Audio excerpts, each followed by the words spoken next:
The composite long take is a term I created in order to describe a very advanced filmmaking technique that only a few master directors are able to pull off. This technique is not necessary to make a movie or tell a story. It's also very tedious to plan out in film. That's why I think we don't see this very often, and most people that watch movies probably don't care about this. But when it comes to the art of filmmaking, the composite long take should not be forgotten or taken for granted. Steven Spielberg is the director that does this the most, and in Jaws, there is a perfect example that I want to talk about. A 90-second long take where Chief Brody says goodbye to his wife and then gets onto Quint's boat. This shot marks a turning point in the story, literally and visually.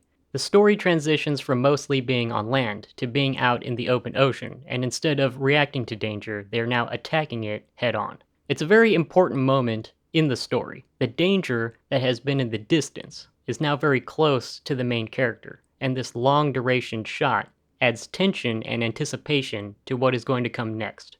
The scene starts inside Quint's bloody fish butchering place, and the camera tracks to the right with the characters from the butcher shop to the marina. Brody and his wife stop in the foreground looking out at Quint's boat to say their goodbyes. His wife is pretty worried about him because he's going out to try to kill a man-eating shark and he can't swim, but in the background, Quint doesn't have a care in the world and is just rambling on about God knows what. It's funny and terrifying at the same time. Quint is acting like this is just another fishing trip, but Brody and his wife are thinking that they may never see each other again.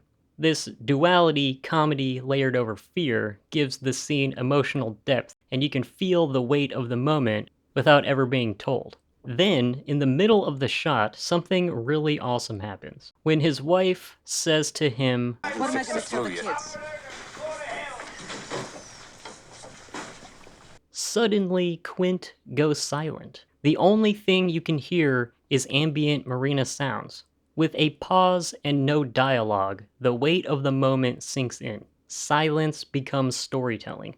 What you can't hear becomes more important than what you can, and that is freaking awesome.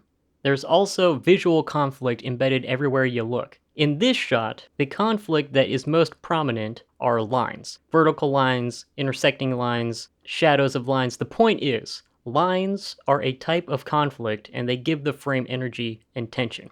This scene has all kinds of lines. The butcher shop, the marina, they're both full of lines. But when we push in for the close-up, a personal moment between two characters, the background softens and the frame simplifies. The only conflict that is there is emotional, just for a moment.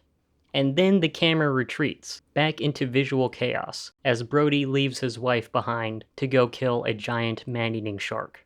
This shot moves through multiple meaningful compositions so fluidly it seems like a sequence of shots but without any cuts. These composite long takes should not be used too often because it will diminish its significance. The more cuts you have in a short amount of time, the more chaotic and intense it will be. So the addition of a composite long take in relation to other sequences naturally add variety and rhythm to the montage of the film. Spielberg obviously knows this, and he saves this technique for the exact right moment, the shot that prepares the audience for the escalation to come. This is him at his best, storytelling through movement, composition, light, sound, and silence, all in one uninterrupted shot. If you see a shark, Hooper,